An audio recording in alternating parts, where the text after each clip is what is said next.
Hey, welcome back to Christian for Revival. We're going to be doing and continuing our study of the Gospel of John. We're in the second book of John. We're going to be studying from the NIV and the Amplified because we can get a little bit deeper. I hope you've been enjoying it so far. If so, put it in the comments. Weeks 1 through 3 are up on the there, and you can find it. We'll continue the study next week. So let's get started. I hope you're enjoying it.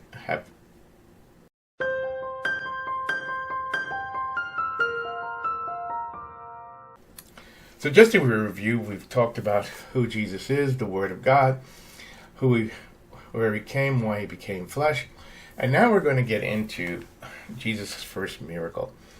It's a fantastic start with his ministry. He's 30 years old now. He's been baptized by John. The Holy Spirit has filled him.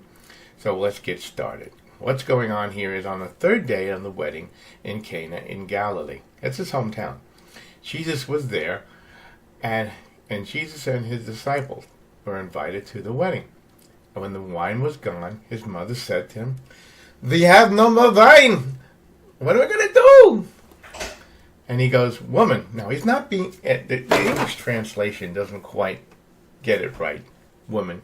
He's like, "Mom, dear, what do you want me to do? My time is not coming." In other words, he is not starting his ministry yet and doing miracles. But his mother said to the servants, "Do whatever he tells you to do. Hey, that's my son. Just listen to him. Just do what he says." I'm going from the Jewish culture. Okay. And nearby stood 6 stone water jars, the kind used by the Jews for ceremonial washing, each holding from 20 to 30 gallons. Now we're going to, at the end, and we get into the Amplified, I'm going to get into this importance, because it isn't so much that the water container, but it said ceremonial washing, and I want you to catch this, because there are clues about who Jesus is in every verse in the Bible. And Jesus said to the servants, "Fill the jars with water so they're filled to the brim." And he told them, "Draw some out and take it to the master of the banquet." Obviously, he's changed the water into wine. And he did so. The master of the banquet tasted the water that had been turned into wine, and he did not realize where it had come from. Nobody told him that it was from there. Though the servants had drawn the water new. And he called the bridegroom aside and he said, "Everyone brings out the choice wine first, and then the cheaper wine after the guests have had too much to drink and can't taste the difference. But you've saved the best for now." What Jesus did in Cana of Galilee was the first of the signs through which he revealed his glory and the disciples who believed in him. Now I want you to listen carefully to this verse, because there's something that a lot of people who are Catholic don't catch. After he went to Capernaum with his mother and his brothers and disciples, and they stayed there a few days. Just to get into this, whether you realize it or not, and gets into the book of Matthew and such, Jesus was not an only child. He was the first child. But he had 4 brothers and 2 sisters. One of them was named James.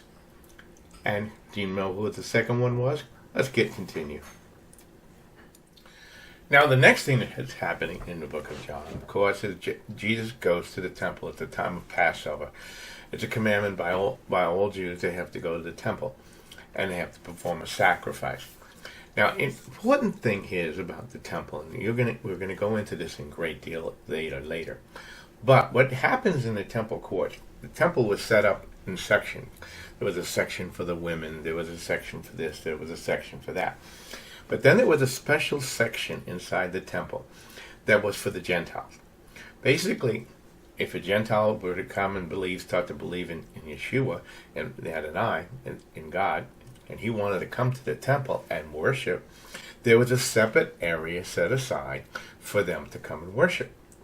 But Jesus enters into the temple and sees what's going on in the temple. And in the area of the Gentiles, where they would come and worship, he finds this. And this is where the story opens. And it was almost time for the Jewish Passover, and Jesus went to Jerusalem. In the temple courts, he found people selling cattle, sheep, doves, and others sitting at the tables exchanging money. you had to bring your sacrifice. And because of corruption and things like this, they were forcing the people to buy things at the temple. So he made a whip out of cords and drove all from the temple courts, both sheep and cattle, and he scattered the coins of the money changers and overturned the tables. To those who sold doves, he said, "Get these out of here. Stop turning my father's house into a market." And his disciples, remember, it is written, "Zeal for your house will consume me." And the Jews responded, "What sign can you show that you approve of it? You have authority over this?" Now, this is again is going back to the Old Testament. He's referring to the death, burial, and resurrection. And he answered them, "Destroy this temple, and I will raise it again in 3 days." And they replied, "It took 46 years for this temple to... How are you going to raise it in 3 days?" But the temple he spoke was his body. After he was raised from the dead, disciples recalled what he said, and he believed the scripture and the words that Jesus had spoken. Now, while he was in Jerusalem in the Passover festival, many people saw the signs he was performing and believed in the same. But Jesus did not entrust himself to them, for he knew all people, and he did not need any testimony. He did not need any testimony about mankind, for he knew what was in each person. In other words, he was staying with his disciples, because people, they talk with one inside out of that mouth and come out the other. That's what he's speaking of. Let's go on. Now I'm going to get into, again, as we've been doing through this Bible study, I'm comparing the NIV or ESV and to the Amplified, which is going to give us a great, better, and more complete understanding, because for every 12 weeks, there are 12 words that are in Greek. There are only one word in English. So a lot of translation is lost because there's not the ability to translate. And on the third day, there was a wedding at Cana of Galilee, and the mother of Jesus was there. And both Jesus and his disciples were invited to the wedding. And the wine was all gone. The mother of Jesus said to him, "We have no more wine. What are we going to do about it?" And he said to her, and then now this is where it says woman. The Greek doesn't have a correct translation. It would be a term of endearment, like, "Mom, what do you want me to do?" You guys getting this? What is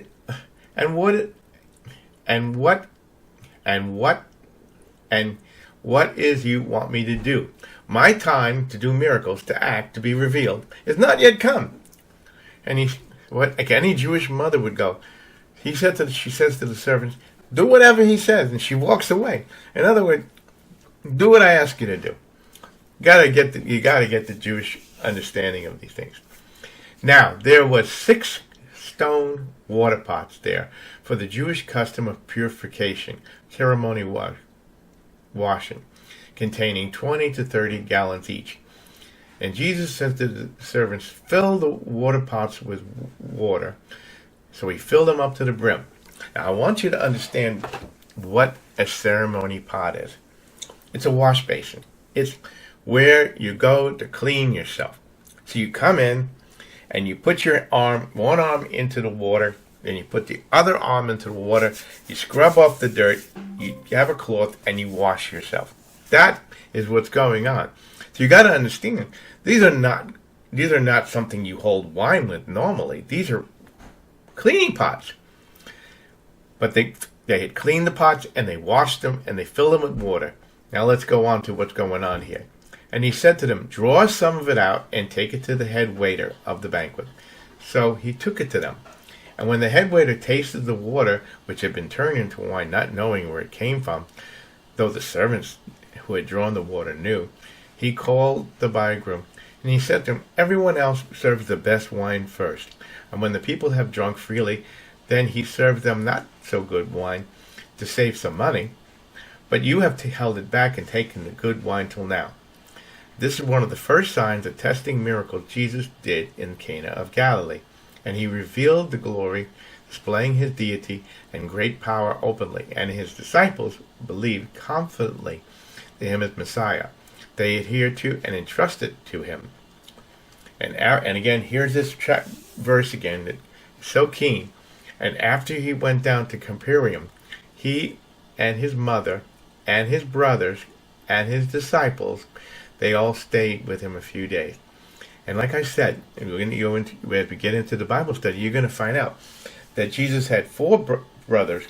He was the first child, but then he had four brothers through Joseph and two sisters that we can mount. And one of them was the book of James, as we said. And I want you to figure out and put it in the comments who the second brother was.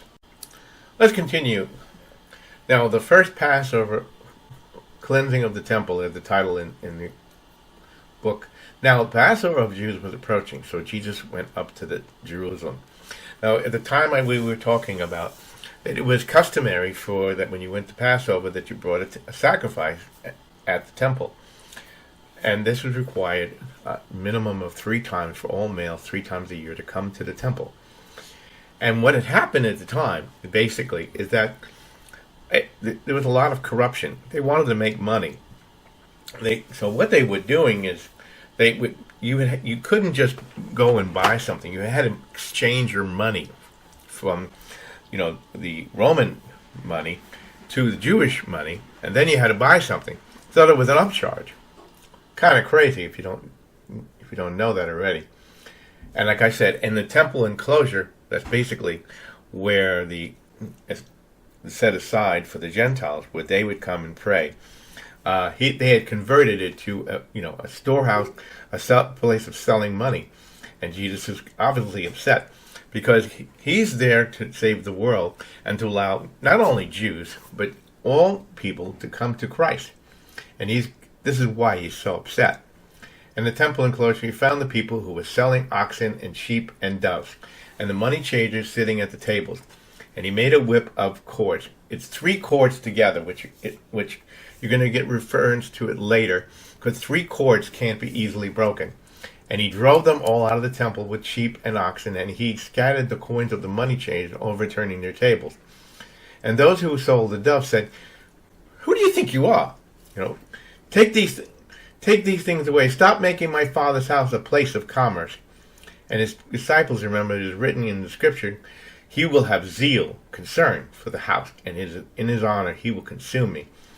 And the Jews retorted, "What sign? Who do you think you are? Show me a miracle that you can show your proof that you have the authority to do these things." Because right now they were listening to the Sadducees and the Pharisees.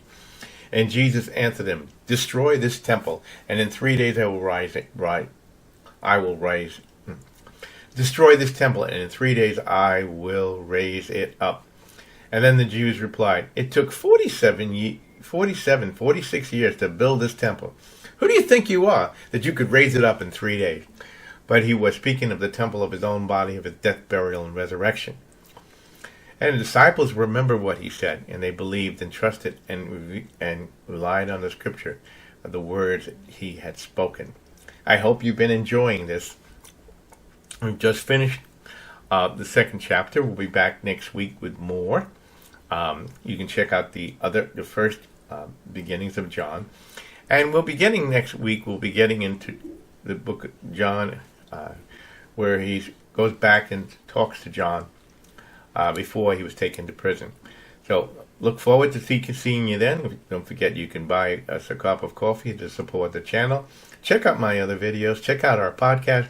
We'll be back. Thanks for watching. God bless.